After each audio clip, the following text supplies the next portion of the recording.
Hi everyone, welcome to Silutech Review sa Huawei Nova 11i. Yung pag-uusapan natin ngayon, unbox natin to at ibibigay ko yung aking first impressions tungkol sa phone na to. Specifically sa kanyang apat na aspect. Una yung kanyang battery life. Gaano ba kaganda yung battery life ng phone na to, pati na rin yung charging speed niya. Pangalawa yung kanyang display. Maganda ba talaga yung kanyang Full HD+, 90Hz na display.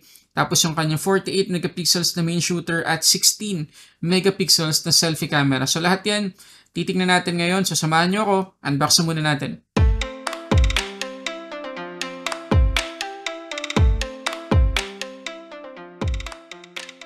Okay, so dating gawin guys, kung hindi pa kayo nakasubscribe, i-click nyo na yung subscribe button dyan sa baba, pati na rin yung notification bell para alam nyo agad kapag may bago na tayong upload. So again, yung pag-uusapan natin ay itong Huawei Nova 11i. Unbox na muna natin. Okay, so ito yung box ng Huawei Nova 11i. So makikita nyo naman na napakasimple lang. Makikita natin dito sa harap yung itsura ng ating mismong phone, pati na rin yung logo ng App Gallery. So mamaya explore din natin kung paano tayo makakapag-install ng mga top applications dito sa phone na to. Tapos sa gilid makikita natin yung Huawei Nova 11i. Tapos yung nandito sa atin ay itong mint green. Okay? So unbox natin. Pag open natin ang box, ang unang bubungad sa atin ay yung naka-plastic na Huawei Nova 11i. Ayan. Pakasimple lang talaga ng packaging na ginawa nila para sa phone na to. Ayan yung mint green, guys. Ganda oh. Siyempre, napakasimple lang. Ayan. Matte finish, hindi smudge or fingerprint magnet. So, malinis yung itsura niya all the time. Yung kanyang camera module ay napaka-modern na itsura. Alam niyo, nakakalaan niyo na flagship ng Huawei yung hawak niyong phone dahil sa laki ng mga camera lenses niya. Okay? Tapos meron lang tayong Huawei logo dito or branding sa may bandang gilid sa ibaba. Okay? So, balikan muna natin tong box. Ayan. Meron tayong document sleeve dito. Meron tayong SIM ejector pin. Siyempre, documentations. Kasama na dyan yung warranty card. Yan. Tapos yung ating jelly case. So, pakita ko lang yung kanyang jelly case. Yan. Napaka ano lang guys. Manipis lang. Napaka simple lang din. Wala naman masyadong special. Pero ang importante, meron agad tayong protection out of the box. Ito yung kanyang 40 watts na Huawei Supercharge. Yan. USB-A pa rin yung port niya. Tapos, last na makikita natin ay yung USB-A to USB-C cable. Okay, so ito na guys ang ating Huawei Nova 11i. Na-setup ko na siya at ang una natin pag-uusapan na aspect sa phone na to ay yung kanyang battery performance. So, ulitin lang natin na meron tong 5,000 mAh na battery capacity. Tapos, 40 watts Huawei Supercharged Turbo yung kanyang charging speed. So, tingnan natin kung ilan yung SOT na nakuha ko dito sa phone na to. So, nakuha tayo dito guys ng 18 hours and 39 minutes. Grabe guys. Superb yung nakuha nating SOT dito or screen on time dahil talagang almost 20 hours yung nakuha natin. Grabe. Very impressive talaga yan guys. Kasi maraming phones sa ngayon na 12, 14 hours lang. Pero ito almost 20 hours guys. So talagang reliable siya pagdating sa endurance ng kanyang battery. Ngayon, pagdating naman sa charging, mabilis din. Dahil 19 to 100%, 1 hour and 33 minutes lang yung inabot. Okay, ang next na aspect na pag-uusapan natin tungkol sa phone nito ay yung kanyang display. Siguro naman kahit hindi ko na i-mention guys, kitang-kita nyo naman siguro kung gaano kaganda yung display ng phone nito. Makikita nyo na sobrang nipis na mga bezel niya dito sa dalawang gilid, pati na rin dito sa kanyang forehead. Yes, pagdating sa chin, mas makapal to compared dun sa tatlo, pero manipis pa rin may tuturing to kumpara natin sa ibang mga phone sa ngayon. At sa unang tingin talaga, napabilib ako sa display ng phone na to. Akalain ko na 20,000 pesos to dahil nga sa nipis ng bezel niya, pati na rin sa color production. Ang ganda ng kulay guys. Para siyang AMOLED pero IPS LCD lang to. Meron tayo ditong 6.8 inches IPS LCD Full HD+. 90Hz yung kanyang max refresh rate at 385 naman yung kanyang PPI, 270Hz yung kanyang touch sampling rate at yung kanyang screen to body ratio ay 94.9%. Kita nyo naman guys, sobrang nipis talaga, grabe. Ang sarap manood ng videos tsaka movies dito. Kagaya na sinabi ko kanina, sobrang ganda talaga ng display niya, lalo na yung color production. Para talaga siyang parang AMOLED talaga. Pero if ever lang na hindi nyo tipo yung ganitong klase ng timpla ng kulay na masyadong vibrant, pwede naman tayo pumunta sa settings, tapos display and brightness. hanapin natin yung color mode and temperature. Makikita nyo na meron tayong dalawang color mode presets dito, normal tsaka vivid. So ito yung reason kung bakit kanina ko pa sinasabi na mukhang AMOLED yung quality ng kanyang kulay dahil nga vivid siya. Pero if ever gusto nating natural, pwedeng normal yung piliin natin. Tapos dito sa ibandang baba, yung color temperature pwede nating timplahin. Pagdating naman sa settings ng kanyang screen refresh rate, meron tayong dynamic, meron tayong high, kung saan malalak lang to 90 Hz yung refresh rate ng phone na to kahit ano pang application yung open natin. Pero kung gusto pa nating makatipid ng battery, standard naman, yung pipiliin natin dito. By the way, yung test na ginawa ko para makakuha nung mahigit 18 hours na screen on time, dynamic lang. Hinayaan ko lang siyang naka-dynamic refresh rate. So, umababa siya from 90 Hz to 60 Hz kung kailangan.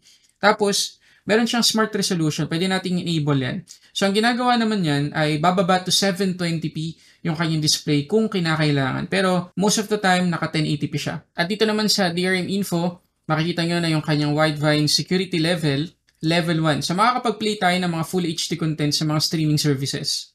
At mamaya papakita ko sa inyo kung paano tayo makakapag-install dito ng mga streaming application kagaya ng Disney Plus at Netflix. So ngayon, puntahan muna natin yung camera nitong Nova 11i. So meron tayong 48 megapixels 1.8 aperture na main shooter, 2 megapixels 2.4 aperture na depth sensor, at yung kanyang selfie camera is 16 megapixels 2.2 aperture. So tingnan natin ang mga sample photos at videos kuha sa phone na to para magka-idea kayo sa kanyang quality.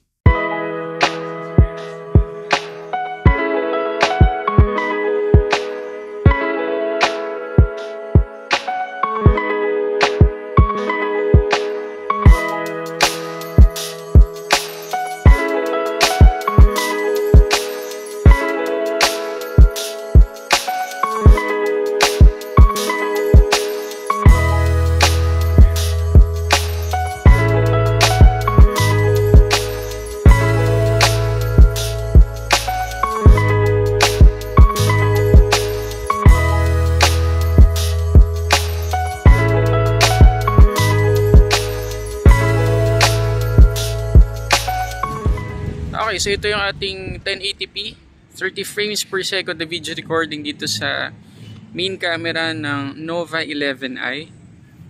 Ayan siya kapag naglalakad tayo. Try natin yung kanyang digital zoom. Ayan. Medyo gloomy yung panahon ngayon guys, di naman sobrang maaraw.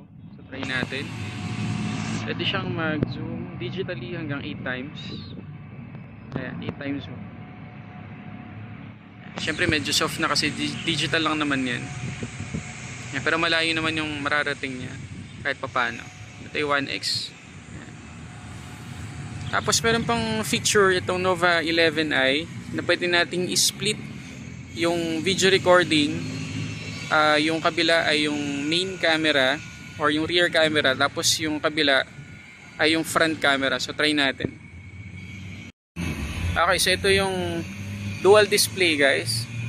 And so ito yung split screen. So makikita ninyo na yung kalahati rear camera, yung kalahati ay yung front facing camera. So maganda to kapag gusto natin mag-vlog, 'di ba? Pwede tayo magpakita ng mga view habang nakikita pa rin yung sarili natin habang nagsasalita tayo. Pwede pa rin natin yung i-zoom digitally.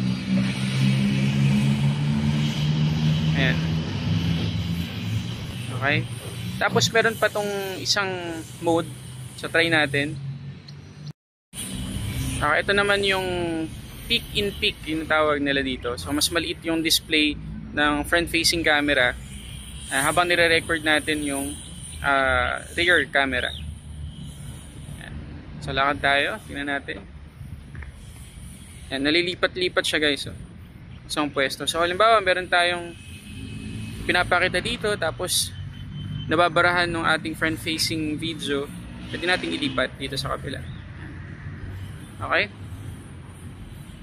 Okay, so next aspect na pag-uusapan natin tungkol dito sa Huawei Nova 11i ay yung kanyang design. So kagaya nung nakita natin sa box kanina, itong phone or Huawei Nova 11i na in-unbox natin ay mint green yung colorway. Pero if ever na ayaw natin ito, meron pa tong starry black. Pero as for me guys, kontento ko sa kulay nito.